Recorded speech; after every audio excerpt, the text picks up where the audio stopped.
இந்த வீடியோல எத பத்தி பார்க்க போறோம் அப்படின்னா, இல்லாத ஒரு ஜாப்ப உருவாக்கி, அது மூலியமா எப்படி மக்கள ஏமாத்துறது அப்படிங்கிற டாபிக்க பத்தி தான். இது வந்து எப்படி புதுசா எப்படி பண்றதுன்னு நான் சொல்லப் போறதில்ல. ஆல்ரெடி ஏற்கனவே பண்ணிக்கிட்டு இருக்க இந்த மாரி ஒரு டாபிக் வந்து பார்த்தீங்கன்னா, YouTubeல வந்து போயிட்டே தான் இருக்குது. ஜஸ்ட் அத பத்தி ஒரு சின்ன எக்ஸ்ப்ளனேஷன் வந்து குடுத்துறலாம் அப்படின்னு சொல்லிட்டு, ஒருவேளை நீங்களும் அந்த மாரி ஜாப் நீங்க பார்த்து அத செஞ்சுகிட்டு இருக்கீங்க, இல்ல செய்யக்கூடிய ஒரு எண்ணம் உங்கட்ட இருக்குது அப்படின்னா, ஸோ இந்த வீடியோ வந்து உங்களுக்கு கண்டிப்பா ஏதாவது ஒரு இடத்துல வந்து ஹெல்ப்ஃபுல்லா இருக்கும்னு நான் நினைக்கிறேன். இப்ப நீங்க பார்க்கக்கூடிய இந்த ஸ்கிரீன்ஷாட் வந்து பார்த்தீங்கன்னா, ஒரு யூடியூப் சேனல்லேருந்து தான் இருக்குது. அந்த யூடியூப் சேனலோட பேர் எல்லாமே கீழ உங்களுக்கு பப்ளிக்கா தான் உங்களுக்கு வந்து நான் காட்டுவேன். எதுவுமே வந்து நான் ஹைட் பண்ண விரும்பல. ஸோ இது வந்து பார்த்தீங்கன்னா, ரைட்டிங் ஜாப் அப்படின்னு சொல்லிட்டு ரைட்டிங் ஜாப், பேக்கிங் ஜாப் அப்படின்னு சொல்லிட்டு போயிட்டுருக்கும். இதில் வந்து ரைட்டிங் ஜாப்ல வந்து பார்த்தீங்கன்னா, இப்போ நீங்கள் ஸ்க்ரீனில் பார்க்குறீங்க பார்த்தீங்களா, இந்த மாதிரி வந்து A4 ஷீட் இருக்கும். அந்த A4 ஷீட்டில் வந்து ஃப்ரண்ட் அண்ட் பேக் வந்து பார்த்தீங்கன்னா, இந்த மாதிரி வந்து ஒரு ப்ரைசிங் டேக் நீங்கள் பார்த்தீங்கன்னா, இந்த ப்ரைசிங் டேக் வந்து பார்த்தீங்கன்னா, ஒரு ஸ்டிக்கர் மாதிரி இருக்கும் பார்த்தீங்களா, எம்ஆர்பி ரேட் எழுதுகிற மாதிரி ஒரு ஸ்டிக்கர் மாதிரி இருக்கும். அதெல்லாம் நீங்கள் பார்த்துருப்பீங்க. அது நீங்கள் கடையில் போய் கேட்டிங்கனாலே, ஃபேன்சி ஸ்டோரில் போய் கேட்டிங்கனாலே ₹2 ₹3 ₹5 உங்களுக்கு வந்து அந்த ஸ்டிக்கரே வந்து அந்த A4 சைஸில் உங்களுக்கு கிடச்சிரும்.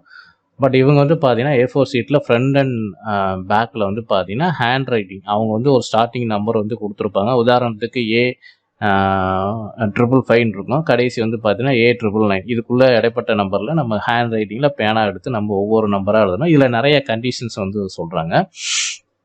ஸோ இது என்ன கண்டிஷன் பார்த்தீங்கன்னா, அந்த கோட்டுக்கு உள்ளதாக எழுதணும், சென்டராக வந்து எழுதணும், இந்த பேனா வச்சு தான் எழுதணும், ஒயிட் மார்க் வந்து நீங்கள் யூஸ் பண்ணக்கூடாது. இந்த மாதிரி பார்த்தீங்கன்னா நிறைய கண்டிஷன்ஸ் வந்து இருக்குது. நம்ம பேர் மேலே எழுதிட்டு 1ஆம் நம்பர் சீட்டு, 2ஆம் நம்பர் சீட்டு அப்படின்னு சொல்லிட்டு கிட்டத்தட்ட ஒரு 20 சீட்டு கிட்ட வந்து கொடுப்பாங்கன்னு நினைக்கிறேன். ஸோ இந்த மாதிரி தான் இந்த ஜாப் வந்து இருக்கும் அப்படின்ற மாதிரி வந்து சொல்ல வராங்க. அண்ட் இதில் வந்து பார்த்தீங்கன்னா, நீங்கள் சொன்ன இந்த மிஸ்டேக் எதுவுமே நீங்கள் பண்ணாலும் உங்களுடைய ஜாப் வந்து நிராகரிக்கப்படும் அப்படிங்கிற மாதிரி. இந்த ஜாப்புக்கு அப்ளை பண்ணுறதுக்கு வந்து பார்த்தீங்கன்னா, ஒரு கூகுள் ஃபார்ம் வந்து கொடுத்துட்றாங்க. அந்த கூகுள் ஃபார்மில் உங்களுடைய பேசிக்காக உங்களுடைய பேர், உங்களுடைய பின்கோடு, அட்ரஸ்ஸு, ஸோ இந்த டீட்டெயிலாம் வந்து நீங்கள் கொடுத்துடணும். இந்த கொடுத்ததுக்கப்புறம் என்ன நடக்கும் அப்படின்னு பார்த்தீங்கன்னா, அண்ட் இன்னொன்று நான் சொல்லிக்கிறேன், இந்த யூடியூப் சேனல் வந்து பார்த்தீங்கன்னா டைரெக்டாக இந்த ஜாப் கொடுக்குறாங்களா, இல்லை ஹிந்தி பீப்புள் வந்து இவங்களுக்கு ப்ரொமோஷன் கொடுக்குறாங்களான்னு எனக்கு கரெக்டாக வந்து தெரியல. இந்த மாதிரி இவங்க யூடியூப் சேனல் மட்டும் கிடையாது, இந்த மாதிரி நிறையா யூடியூப் சேனல் வந்து இந்த மாதிரி ஜாப் வந்து போட்டுக்கிட்டு தான் இருக்கிறாங்க. அவங்க பேக்கெண்டில் நம்ம செக் பண்ணும்போது பார்த்தீங்கன்னா, ஹிந்தி பீப்புள் தான் வந்து பார்த்தீங்கன்னா ப்ரொமோஷனுக்காக இவங்களை காண்டாக்ட் பண்ணி ஒரு அட்வர்டைஸ்மெண்ட் மாதிரி வீடியோ போடுங்க, இந்த மாதிரி ஜாப் இருக்குது, இதை வந்து ப்ரொமோட் பண்ணுங்கன்ற மாதிரி காசு கொடுத்து பண்ண சொல்கிறாங்க. மேபி வந்து சில பேர் வந்து தமிழ் ஆட்கள் அவங்களே டைரெக்டாகவும் பண்ணுறாங்களா என்னன்னு தெரியல. இதுக்கு பேக்கெண்டில் எப்படி இவங்க சம்பாதிக்கிறாங்க, எப்படி ஏமாத்துறாங்க சம்பாதிக்கிறாங்க அப்படிங்கிறத பற்றி நம்ம பார்ப்போம். ஸோ ஜஸ்ட் வந்து கூகுள் ஃபார்மில் நீங்கள் ஃபில் பண்ணிட்டீங்க அப்படின்னா, அதுக்கு வந்து உங்களை வந்து காண்டாக்ட் பண்ணுவானுங்க. நீங்கள் கொடுத்துருக்க நம்பரில் வந்து வாட்ஸ்அப் மூலியமாவோ இல்லை டைரக்ட் மெசேஜாவோ கால் மூலியமாக காண்டாக்ட் பண்ணி ஃபஸ்ட்டு வந்து பார்த்தீங்கன்னா, இந்த மாதிரி செக்யூரிட்டி டெபாசிட்னு சொல்லிட்டு ₹500 மேலே தான் கட்ட சொல்லுவாங்க. ₹750 நினைக்கிறேன். அதுக்கு மேலேயும் கட்ட சொல்லுவாங்க. இவ்வளோதான் அமௌண்ட்டுன்னு வந்து கிடையாது. ₹500 ₹600 ₹1000 மேலே கூட போகும். ஒருவேளை நீங்கள் வந்து அமௌண்ட்டை கட்டிட்டு, இல்லை அமௌண்ட்டு கட்டலை, இது வந்து ஃபேக்குன்ற மாதிரி இருக்குன்னு நினச்சி நீங்கள் அமௌண்ட்டு கட்டலை, எனக்கு விருப்பம் இல்லை அப்படின்னு சொன்னாலும் உங்களை பிளாக்மெயில் வந்து பண்ணுவானுங்க. புரியுதுங்களா? இந்த மாதிரி பார்த்தீங்கன்னா, நீங்கள் வந்து அக்ரிமெண்ட் போட்டுட்டீங்க, இவனுங்களே ஒரு ஃபேக் அக்ரிமெண்ட் வேறு போடுவானுங்க. புரியுதுங்களா? இந்த ₹750 இந்த ரைட்டிங் ஜாப்புக்கு இதுக்கு அக்ரிமெண்ட் வேறு போடுவானுங்க. உங்களுடைய ஃபோன் நம்பர் போட்டு உங்களுடைய பேர், அட்ரஸ் எல்லாம் கொடுத்து நீங்கள் இந்த ஒர்க்கு முடிச்சு கொடுக்கணுங்கிற மாதிரி ஒரு அக்ரிமெண்ட், ஃபேக் அக்ரிமெண்ட் வந்து போட்டுட்டு, இந்த மாதிரி அக்ரிமெண்ட்லாம் வந்து போட்டாச்சு, இதை நீங்கள் செஞ்சு கொடுக்கலன்னா நாங்கள் வந்து லீகலாக வந்து மூவ் பண்ணுவோம் அப்படிங்கிற மாதிரி நிறைய பிளாக்மெயிலாம் வந்து பண்ணுவாங்க. அந்த பிளாக்மெயிலில் நீங்கள் பயந்துட்டீங்க அப்படின்னா உங்களோட அடுத்தடுத்து பணம் வந்து கேட்டுக்கிட்டே இருப்பாங்க. புரியுதுங்களா? ஸோ இந்த மாதிரியும் கூட நடக்குது. ஒருவேளை நீங்கள் செக்யூரிட்டி டெபாசிட் நீங்கள் கட்டிட்டீங்க, ₹650 ₹750 அவன் கேட்குற அமௌண்ட் என்ன அமௌண்ட்டோ அந்த அமௌண்ட்டை கட்டிட்டீங்க அப்படின்னா, அடுத்து வந்து உங்களுக்கு ஒர்க் வந்து கொடுப்பாங்க. இது என்ன மாதிரி ஒர்க்கு அப்படின்னு பார்த்தீங்கன்னா, ஜஸ்ட் வந்து A4 ஷீட்டில் ஃப்ரண்ட் அண்ட் பேக் வந்து நீங்கள் ஜஸ்ட் வந்து நம்பரை வந்து எழுதணும். ஸோ இவ்வளோ டிஜிட்டலாக மாறினதுக்கப்புறம் ஜஸ்ட் ஒரு ₹2 நீங்கள் போனீங்கன்னா ஒரு பிரிண்ட் அவுட் எடுத்துடலாம். ஏன்னா ஒவ்வொரு கட்டத்துலையும் நம்பர் தான் எழுத போகிறாங்க. இந்த நம்பரை ஏன் ஹேண்ட் ரைட்டிங்கில் கேட்குறாங்கன்னு தெரியல. இது எந்த மாதிரி இது என்ன மாதிரி பர்பஸ்க்காக இது கேட்குறாங்க அப்படின்றதும் ஒரு ஐடியா வந்து கிடையாது. ஸ்டிக்கர் மாதிரி யூஸ் பண்ணலாமா அப்படின்னு கேட்டிங்கன்னா, ஃப்ரண்ட் அண்ட் பேக்கில் வந்து எழுத சொல்கிறாங்க. ஃப்ரண்ட் அண்ட் பேக்கில் எழுதி இதை எப்படி கட் பண்ணி யோசிச்சு பாருங்கள். ஒன்லி வந்து இது எங்கேயாவது ஒட்டுற மாதிரி இருந்துச்சுன்னா ஃப்ரண்ட் சைடில் மட்டும்தான் எழுதணும். டபுள் சைடு எழுதுறாங்க அப்படின்னா அதை எப்படி கட் பண்ணி எதில் போய் ஒட்டுவானுங்க அப்படின்றது ஐடியா இல்லை, எனக்கு இல்லை. ஸோ இது வந்து பார்த்தீங்கன்னா முழுக்க முழுக்க வந்து பார்த்தீங்கன்னா ஒரு ஃபேக் ஜாப் தான். புரியுதுங்களா? அண்ட் சில பேர் வந்து பார்த்தீங்கன்னா இதுக்கு வந்து பேமெண்ட் ப்ரூஃப் கூட வந்து காமிச்சிருக்கலாம். இந்த வீடியோலேயே வந்து பார்த்தீங்கன்னா பேமெண்ட் ப்ரூஃப்லாம் வந்து காமிக்கிறாங்க. எப்படி காமிக்கிறாங்க அப்படின்னா, ஜஸ்ட் வந்து பார்த்தீங்கன்னா ஒரு ரூபாய் நோட்டில் சின்ன நோட்டில் வந்து பார்த்தீங்கன்னா பேமெண்ட் ப்ரூஃப் மாதிரி இப்போ நீங்கள் பார்க்குறீங்க பார்த்தீங்களா, இதுதான் வந்து பேமெண்ட் ப்ரூஃபா. இது கூட வந்து பார்த்தீங்கன்னா ப்ளே பண்ணி காமிக்கிறேன். ஸோ இதுதான் வந்து பேமெண்ட் ப்ரூஃபா, புரியுதுங்களா. ஸோ இதில் வந்து நம்பர் எழுதியிருக்கு, அதெல்லாம் வந்து ஹைட் பண்ணியிருக்கிறாங்க. 100 ரூபா 20 ரூபான்னு சொல்லிட்டு இந்த மளிகை ஜாமான் கணக்கு எழுதுகிற மாதிரி தான் இந்த ரூபாய் நோட்டை வந்து யூஸ் பண்ணுறாங்க. இதுதான் வந்து பேமெண்ட் ப்ரூஃபா, இந்த மாதிரி தான் பேமெண்ட் ப்ரூஃப் அப்படின்னு சொல்கிறாங்க.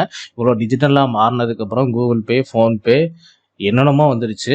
அதில் ஜஸ்ட் நீங்கள் டிரான்சாக்ஷன் ஐடி முதற்கொண்டு நீங்கள் பார்க்க முடியும். ஒருத்தருக்கு 10 ரூபா 1 ரூபா அனுப்பிச்சா கூட அதுக்கு உண்டான டிரான்சாக்ஷன் ஐடி யாருக்கு அனுப்பிச்சாங்க அப்படின்னு சொல்லிட்டு எல்லாமே டிஜிட்டலாக உங்களுக்கு வந்து காட்டும். ஸோ அதெல்லாம் விட்டுட்டு ரூபாய் நோட்டில் வந்து பேனலாக அடிச்சு எழுதி அதுதான் பேமெண்ட் ப்ரூஃப் அப்படிங்கிற மாதிரி வந்து காட்டுறாங்க. ஸோ இது ஒரு காமெடின்னு வச்சுங்களேன்.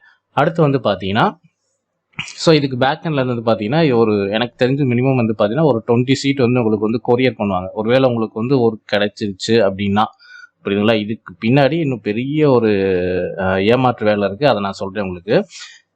இது வந்து நீங்கள் ஒரு வேளை நீங்கள் 650 ரூபா 750 ரூபா அவன் கேட்குற பணத்தை கொடுத்து உங்களுக்கு ஜென்யூனாகவே அந்த ஒர்க்கை வந்து அனுப்பிச்சிட்டான் அப்படின்னா, அதுக்கு வந்து பார்த்தீங்கன்னா கண்டிப்பாக கொரியர் மூலியமாக தான் நீங்கள் வந்து அனுப்ப முடியும், புரியுதுங்களா. ஸோ இந்த கொரியர் சார்ஜ் எவ்வளோ வருதுன்னு சொல்லிட்டு பார்ப்போம். உதாரணத்துக்கு வந்து பார்த்தீங்கன்னா இப்போ நான் வந்து சிப் ராக்கெட்டில் வந்து போகிறேன். அண்ட் இதில் வந்து பார்த்தீங்கன்னா பிக்கப் ஏரியா வந்து ஒரு வேளை ஒர்க் கொடுக்குற ஆள் வந்து சென்னையில் இருக்கிறாங்கன்னு வச்சுக்கோங்க, நான் உதாரணத்துக்கு சொல்கிறேன். ஸோ பிக்கப் ஏரியா வந்து மதுரைன்னு வச்சுக்கோங்க. ஸோ இது வந்து ரேண்டமாக ஒரு பின்கோடு நான் வந்து போட்டிருக்கேன். அண்ட் பேப்பர் வெயிட் வந்து பார்த்தீங்கன்னா A4 சீட்டை பொறுத்தவரை பார்த்தீங்கன்னா ஒரு 5 கிராம் தான் இருக்கும். 85 GSM வந்து ஒரு 5 கிராம் இருக்கும். 20 சீட்னா ஒரு 100 கிராம்னு வச்சுக்கோங்க. அதோடைய சைஸ் டைமென்ஷன்ஸ் வந்து ஒரு அப்ராக்சிமேட்டாக 20 சீட்டுக்கு எவ்வளோ வரும் அப்படின்னு சொல்லிட்டு போட்டிருக்கேன் நான். ஸோ இது வந்து கேஷ் ஆன் டெலிவரியில் வந்து பார்த்தீங்கன்னா கால்குலேட் பண்ணுறப்ப கிட்டத்தட்ட 73 ரூபா உங்களுக்கு வருது. COD சார்ஜஸ் வந்து 25 ரூபா, ஃப்ரைட் சார்ஜஸ் வந்து 48 ரூபா, மொத்தம் 73 ரூபா. ஒன் டைம் வந்து உங்களுக்கு அந்த சீட்டை வந்து உங்களுக்கு 20 சீட்டை அனுப்புறதுக்கு மொத்தம் 74 ரூபா கிட்ட வருது, புரியுதுங்களா. இந்த COD சார்ஜஸ் வந்து யாரு கொடுப்பாங்க அப்படின்றது தெரியல. ஒருவேளை நீங்கள் கொடுக்குற மாதிரி இருந்துச்சுன்னா நீங்கள் தான் வந்து கொடுக்கணும். இல்லை அவங்க கொடுக்குறாங்க காசு கட்டி அனுப்புகிறாங்க அப்படின்னா ஒன்றும் பிரச்சனை இல்லை. ஸோ அவங்களுடைய பேமெண்ட் வந்து போயிடும். எப்படி பார்த்தாலும் திரும்ப நீங்கள் ரிட்டர்ன் அனுப்புகிறப்ப நீங்கள் தான் கை காசை வந்து போடுற மாதிரி இருக்கும். ஸோ அனுப்புறதுக்கு 74 ரூபா, திரும்ப நீங்கள் ரிட்டர்ன் அனுப்புறதுக்கு உங்கள்கிட்ட வர்றதுக்கு 74 ரூபா செலவு பண்ணணும். அது யார் செலவு பண்ணிட்டாங்கன்னு தெரியாது. ஒருவேளை உங்கள்கிட்ட வந்ததுக்கப்புறம் நீங்கள் அந்த ஒர்க்கை முடிச்சு நீங்கள் ரிட்டர்ன் அனுப்பணும் அப்படின்னா திரும்ப நீங்கள் வந்து 74 ரூபா செலவு பண்ணணும். மொத்தம் வந்து பார்த்தீங்கன்னா கிட்டத்தட்ட 150 ரூபா வந்துடுது. அந்த 20 சீட்டோட ப்ரைஸே வந்து பார்த்தீங்கன்னா ஒரு சீட்டு வந்து 2 ரூபா அப்படி வச்சாலும் 20 சீட்டு வந்து 40 ரூபா தான் வரும். 40 சீட்டுக்கு வந்து பிரிண்ட் எடுக்கணும்னா ஒரு சீட்டுக்கு 2 ரூபா கணக்கு வச்சிங்கனாலும் 80 ரூபா வரும். ஸோ 40 80 120 ரூபா அவ்வளோதான் வரும், புரியுதுங்களா. இவன் சொன்ன இந்த கட்டமாக போடுறது அதில் போட்டு அதில் நம்பர் இது பண்ணுற மாதிரி வச்சு பிரிண்ட் எடுக்கணும் அப்படின்னா கூட மொத்தமே ஒரு 120 ரூபா தான் செலவாகும், புரியுதுங்களா. ஆனால் டெலிவரி சார்ஜே வந்து பாருங்கள் கிட்டத்தட்ட 140 ரூபாய்க்கு மேலே வந்து வருது. ஸோ இதை தாண்டி டெலிவரி சார்ஜை தாண்டி உங்களுக்கு பேமெண்ட் வேறு அவங்களுக்கு கொடுக்கணும், புரியுதுங்களா. அந்த ஒவ்வொரு சீட்டில் எழுதுனதுக்கும் உங்களுக்கு காசு அப்படின்னு சொல்லிட்டு இருக்குது, புரியுதுங்களா. ஸோ இதுதான் வந்து ஒர்க்கு. இந்த டெலிவரி சார்ஜை நீங்கள் பார்த்துட்டீங்கனாலே இது வந்து ஃப்ராட் அப்படிங்கிற மாதிரி வந்து தெரிஞ்சிடும். இதை தாண்டி வந்து பார்த்தீங்கன்னா ஸோ இது வந்து எப்படி ஏமாத்துறானுங்க அப்படின்னு பார்த்தீங்கன்னா, உதாரணத்துக்கு இது வந்து நீங்கள் பார்க்கும்போது பார்த்தீங்கன்னா சில பேர் பேமெண்ட் ப்ரூஃபு இல்லை சில பேர் வந்து இந்த மாதிரி ஒர்க் வந்து பண்ணியிருப்பாங்க. அந்த பண்ணவங்க வந்து பார்த்தீங்கன்னா எனக்கு பேமெண்ட் வந்துருச்சுன்னு கூட அவங்க வந்து சொல்கிறதுக்கும் வாய்ப்பு இருக்குது. அதனால் இது வந்து ஜென்யூனான ஒர்க் அப்படிங்கிற மாதிரி தான் அவங்களுக்கு வந்து தெரியும். ஸோ இது எப்படி அப்படின்னு பார்த்தீங்கன்னா, இப்போ உதாரணத்துக்கு வந்து இப்போ வந்து செக்யூரிட்டி டெபாசிட் வந்து 750 ரூபா கேட்குறான்னு வச்சுங்களேன். இது வந்து ரொம்ப ஈஸியாக வந்து பார்த்தீங்கன்னா ஏமாற்றக்கூடிய ஒரு வேலை தான் அது வந்து.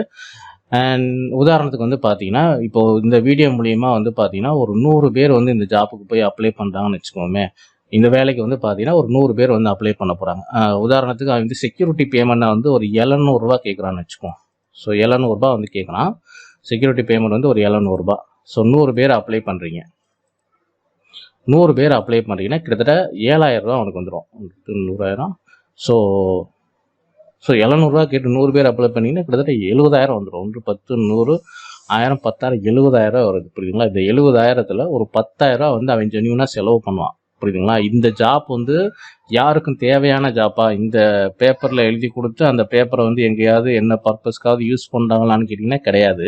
ஆனால் இது வந்து ஒரு கான்செப்ட், புரியுதுங்களா. இந்த மாதிரி வந்து ஒரு பேப்பரை வச்சு ஒர்க் கொடுக்குற மாதிரி வந்து கொடுத்து இதுக்கு இந்த மாதிரி 70,000 ரூபா உங்ககிட்ட இருந்து 100 பேர்கிட்ட இருந்து ஒரு ஆளுக்கு 700 ரூபா அப்படிங்கிற மாதிரி கணக்கு போட்டு 70,000 ரூபா வாங்கிட்டு இதில் ஒரு 10,000 ரூபா மட்டும் அவனுக்கு செலவு பண்ணுவானுங்க, புரியுதுங்களா. அந்த பேப்பர் வந்து எவ்வளோ வந்துட போகுது நீங்கள் நினைக்கிறீங்க? அதுவுமே ஒரு பிரிண்ட்டு தான். A4 சீட் வந்து நீங்கள் எடுத்து இதில் 100 பேர் கொடுத்துருக்காங்க அப்படின்னா ஒரு 10 பேருக்கு வந்து ஜாப் அப்படிங்கிற அடிப்படையில் சும்மா ஒரு ஃபார்மாலிட்டிக்காக வந்து கொடுப்பாங்க. இதில் வந்து ஒரு ஒர்க்குமே கொடுக்காம ஏமாத்துற ஆள் இருக்குது. சும்மா ஜஸ்ட்டு வந்து ஃபார்மாலிட்டிக்காக வந்து பார்த்தீங்கன்னா நாங்கள் வந்து இந்த மாதிரி ப்ரூஃபோட வந்து பேமெண்ட் ப்ரூஃப்லாம் காட்டுவோம் அப்படின்றதுக்காக ஜஸ்ட் வந்து பார்த்தீங்கன்னா ஒரு 10 பேருக்கு இல்லைனா ஒரு 50 பேருக்கு கூட அனுப்புறது. 50 பேருக்குலாம் அனுப்ப மாட்டாங்க. ஒரு 25% வச்சுக்கோங்க. 100 பேரில் ஒரு 25 பேருக்கு மட்டும் அனுப்புறது. 25 பேருக்கு என்னத்தை செலவாயிட போகுது? 20 பேப்பர் அப்படிங்கிற மாதிரி கணக்கு போட்டிங்கன்னா ஒன்றுமே செலவு வந்து கிடையாது. புரியுதுங்களா? நம்ம வந்து 120 ரூபா கணக்கு போட்டோமா, பேப்பர் ப்ளஸ் பிரிண்ட் வந்து பார்த்தீங்கன்னா ஒரு 120 ரூபான்னு நீங்கள் வச்சுக்கோங்களேன். ஸோ ஒரு 25% வந்து எவ்வளோ வரப்போகுது? ஒரு செட்டுக்கு, அதாவது 20 பேப்பர் ஒரு செட்டு, அதில் பிரிண்ட்டுக்கு வந்து பார்த்தீங்கன்னா பேப்பரு ப்ளஸ் இன்க்ளூடிங் பிரிண்ட் எல்லாமே சேர்த்திங்கன்னா மொத்தம் வந்து நம்ம வந்து 120 ரூபா வந்து பார்த்தோம். ஸோ 120 ரூபா அப்படின்னு பார்க்குறப்ப வந்து பார்த்தீங்கன்னா 120 ரூபா ஒரு 25 பேருக்கு மட்டும் அனுப்புகிறான்னு வச்சுக்கோங்க. 70,000 ரூபாவில் வந்து பார்த்தீங்கன்னா ஸோ 3000 ரூபா செலவு பண்ணுறானுங்க. ஸோ கொரியர் சார்ஜ் இதெல்லாம் சேர்த்து வந்து பார்த்தீங்கன்னா கொரியர் சார்ஜ் வந்து பார்த்தீங்க இது ஒரு 3000 ரூபா நீங்கள் கணக்கு வச்சுங்க. 3000 ரூபா. அடுத்து வந்து பார்த்தீங்கன்னா ஒரு 74 ரூபா கொரியர் சார்ஜ். அது வந்து ஒரு 25 பேருக்கு அனுப்புகிறான்னு வச்சுக்குவோம். ஸோ 3000 ரூபா, இது ஒரு 1800 2000 ரூபான்னு வச்சுக்கோங்க. 3000 2000 5000 ரூபா வரப்போகுது. அவன் மொத்தமே உங்களுக்கு நீங்கள் கொடுத்த பணம் 100 பேர் கொடுத்த பணம் எவ்வளோ இருக்கும்? 70,000 ரூபா இருக்கும். அதில் வந்து பார்த்தீங்கன்னா ஒரு 5000 ரூபா கழிச்சிட்டிங்க அப்படின்னா மீதி வந்து 65,000 அவனுக்கு வந்து லாபம். புரியுதுங்களா? அந்த 25%மே வந்து பார்த்தீங்கன்னா ஏதாவது ஜென்யூனாக என்னத்தையோ கொடுக்கணும் அப்படின்றதுக்காக கொடுக்குறது தான். ஸோ அந்த ஒர்க்கை வச்சு என்ன பண்ணால் ஒன்றும் கிடையாது. நீங்கள் ஒரு 25 பேர் அந்த ஒர்க்கை முடித்து கரெக்டாக அதில் முடிச்சு அதில் எத்தனை பேர் மிஸ்டேக் பண்ணுவாங்கன்னு தெரியாது. மிஸ்டேக் பண்ணாங்கன்னா அதுவுமே ரிஜெக்ட் ஆகும். புரியுதுங்களா? நீங்கள் பண்ண செக்யூரிட்டி பணமும் திரும்ப கேட்க முடியாது. அப்படி நீங்கள் கேட்டிங்க அப்படின்னா நான் கொடுத்த மெட்டீரியலில் வந்து நீங்கள் என்னோடய டைமிங் வேஸ்ட் பண்ணிட்டீங்க, நீங்கள் ஒர்க் பண்ணுறேன்னு சொல்லிட்டு தவறுதலாக வந்து ஒர்க் பண்ணியிருக்கீங்க அப்படின்னு சொல்லிட்டு டோட்டலாக உங்களுடைய செக்யூரிட்டி டெபாசிட்டும் கொடுக்க மாட்டானுங்க, உங்களுடைய ஒர்க்கையும் வந்து ரிஜெக்ட் பண்ணுவாங்க. ஸோ இதில் இன்னும் நிறைய பேர் வந்து டிடெக்ஷன் பண்ணுவாங்க அந்த 25 பேரில். ஸோ அப்போ வந்து பார்த்தீங்கன்னா ஒருவேளை அந்த 25 பேருமே கரெக்டாக நீங்கள் பண்ணிட்டீங்கன்னா அவனுக்கு செலவு வந்து 5000 தான். மீதி வந்து 65,000 லாபம். அந்த பேப்பரை வந்து வாங்கி அவன் என்ன பண்ண போகிறான்? ஒன்றுமே கிடையாது. வாங்கி 38 தான் போடுவானுங்க. புரியுதுங்களா? ஸோ மீதி வந்து பார்த்தீங்கன்னா 65,000 லாபம். இது வந்து ஒர்க்கு மாதிரி. ஆனால் பின்னாடி வந்து பேக்கெண்ட்லேருந்து பார்த்தீங்கன்னா ஒரு பெரிய ஏமாற்று வேலை வந்து நடக்கும்.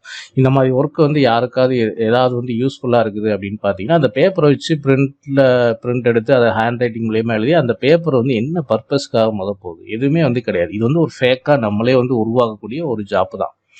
புரியுதுங்களா? சம் பர்சன் வந்து பார்த்தீங்கன்னா இந்த ஏமாத்துற அப்படிங்கிற அடிப்படையில் வந்து பார்த்தீங்கன்னா ஃபேக்காக ஒரு ஜாப் வந்து உருவாக்கி ஸோ அதை வந்து மக்களுக்கு கொடுக்குற மாதிரி கொடுத்து அதுக்கு பேக்கெண்டில் வந்து பார்த்தீங்கன்னா ஸோ இவ்வளோ பெரிய அமௌண்ட் வந்து கொள்ளையடிச்சுக்கிட்டு இருக்காங்க. ஸோ இது வந்து பார்த்தீங்கன்னா நீங்கள் இதெல்லாம் ஒரு ஜாப் அப்படிங்கிற மாதிரி பின்னாடி போய் நீங்கள் ஏமாறாதீங்க. இதே மாதிரி பார்த்தீங்கன்னா இதே கான்செப்ட் தான் வந்து பார்த்தீங்கன்னா பேக்கிங் ஜாப்பும். புரியுதுங்களா? இதுக்கு பேமெண்ட் ப்ரூஃப் அப்படிங்கிற அடிப்படையில் இன்னும் நம்ம ஃபோர்ஸ் பண்ணி நீங்கள் கேட்டிங்கன்னா அது நீங்கள் கூகுள் பேவோட நம்பர் கூட எடுத்து காமிப்பாங்க, அவருடைய பேமெண்ட் டிரான்சாக்ஷன் ஐடி கூட வந்து காப்பாங்க. பட் ஆனால் அவன் அனுப்பிச்ச பேமெண்ட் வந்து வெறும் 5000 ரூபாய்க்கு கொண்ட பேமெண்ட் தான் அனுப்பிச்சிருப்பான். அவனுக்கு வந்து அமௌண்ட் வந்து 70,000 ரூபா. 70,000 5000 ரூபா போச்சுன்னா மீதி 65,000 ரூபா லாபம். புரியுதுங்களா? இது வந்து ஒர்க்கே வந்து கிடையாது. ஆனால் ஒர்க்கு மாதிரி ஒன்று கிரியேட் பண்ணி அதுக்கு பேக் எண்டில் பல பேர்கிட்ட பணத்தை வாங்கி அதில் சில பேருக்கு மட்டும் ஒர்க்கை கொடுத்து ஸோ மீதி வந்து லாப நோக்கத்தோட ஏமாற்றக்கூடிய ஒரு வேலை தான் அப்படின்னு நான் சொல்ல வரேன். புரியுதுங்களா? இந்த வீடியோ பிடிச்சா லைக் பண்ணுங்கள், ஷேர் பண்ணுங்கள். தேங்க்ஸ் ஃபார் வாட்சிங்.